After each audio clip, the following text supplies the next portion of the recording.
I'm 67 years old and I don't have a memory for details, so I have more than one card. Sorry. I've lived an extraordinary life. I've been a musician all my life, well, nearly all my life. I sang the national anthem when I was 3. I played the auto harp when I was 6. I played the piano when I was 7 through high school. I started the cello when I was 12. I started the guitar when I was 18, and the harmonica when I was 65. I've had the opportunity to sing backup for some pretty famous people, Barry Manilow and Michael McDonald being 2 of those. I have 4 postgraduate degrees, including my doctorate in education. I say these things not to be boastful, but because I would like to show a correlation between music and education.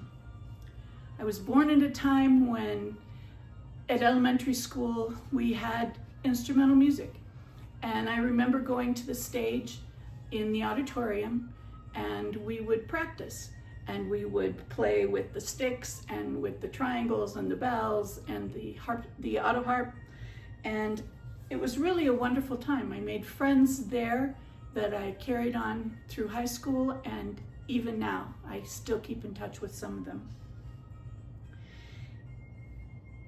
There used to be a program called No Child Left Behind, and it was replaced by another initiative called Every Child Achieves, and that was in 2015.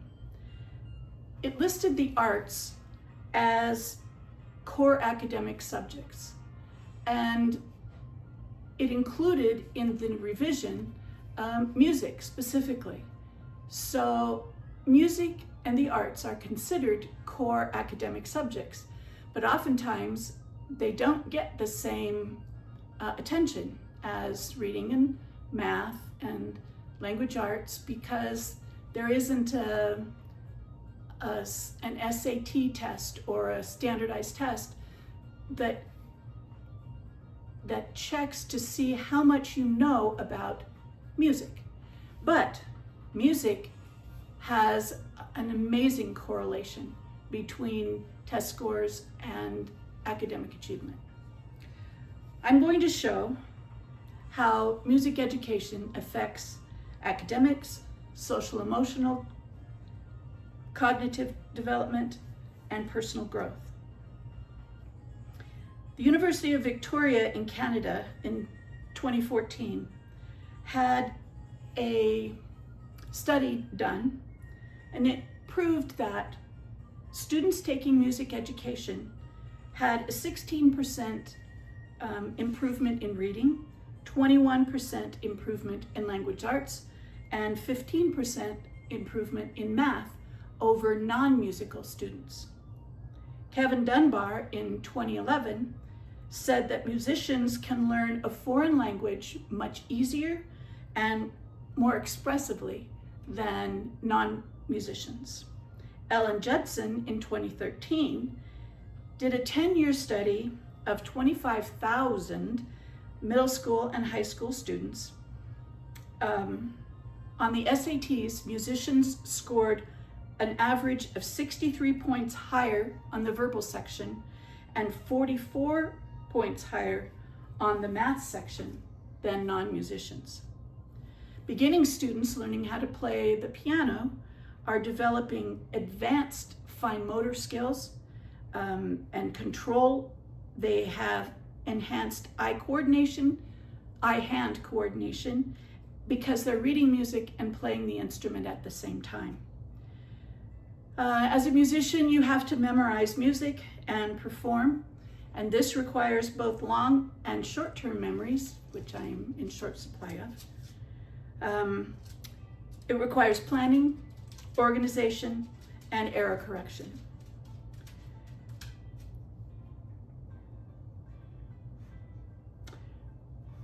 Musicians are given a basic melody, and they're asked to play variations of that melody and to perform it for others. They are evaluated by their peers, and they have the opportunity to either fix it or enhance the melody that they've done. The critical thinking and the problem solving is they have to analyze that and interpret what is needed, and they also then can transfer those skills into science and history. In 2025, Brian Wandel from Stanford did a brain imaging study that told what parts of the brain used music and reading. He found axons.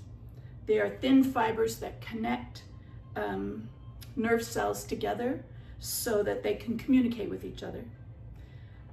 These particular axons that he studied were called corpus callosum.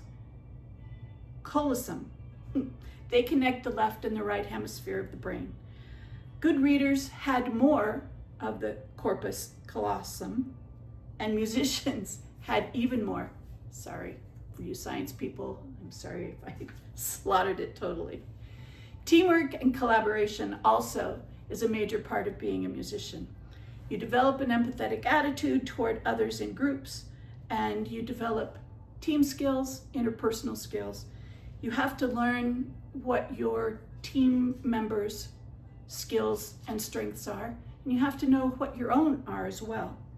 So in group performance, you have to come prepared so that you look professional and you sound professional. Engagement in music reduces cortisol levels, which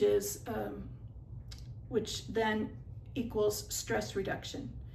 Increased levels of empathy are things that the future job world wants to have. They want to have improved team communication and help with conflict resolution.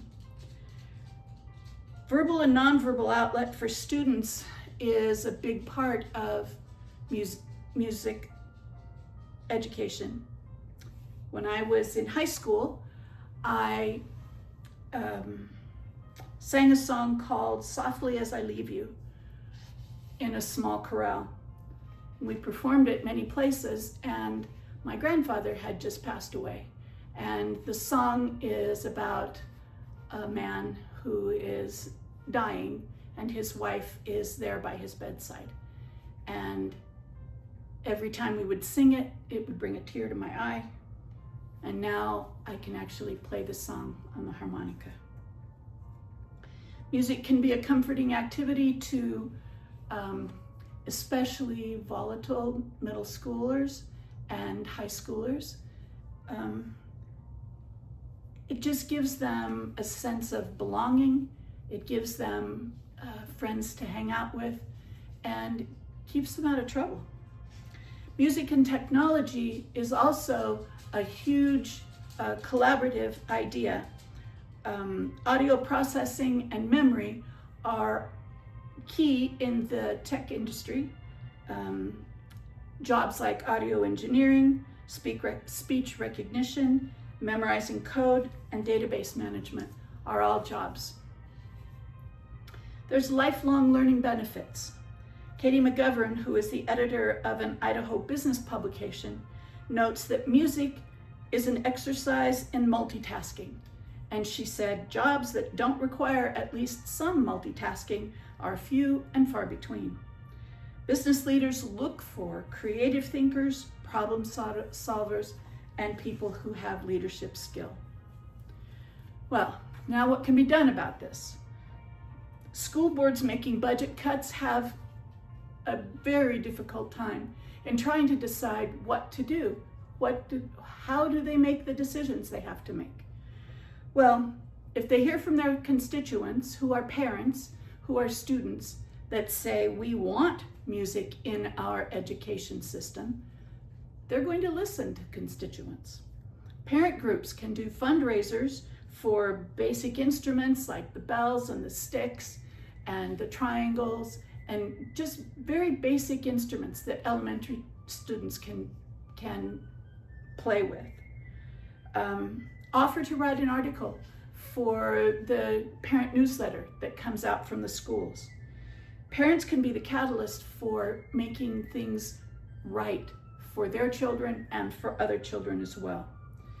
Encourage schools to have music programs and have them perform in front of the school board and say, this is what we want to have in our schools, and we want it to be even grander, even more in depth. So, in conclusion, the Greek philosopher Plato said, music gives a soul to the universe, wings to the mind, flight to the imagination, and life to everything. What if there was one activity that could help a student have higher levels of achievement and higher scores on the required standardized tests and develop skills and friendships for a lifetime of learning? There is music education. And this is Mannheim Steamroller that you've been hearing behind me. It's Fresh Air 3, and there's lots of different fresh airs, and I used to use this in my classroom, and students would write creatively to it. Okay, that's all. Thank you.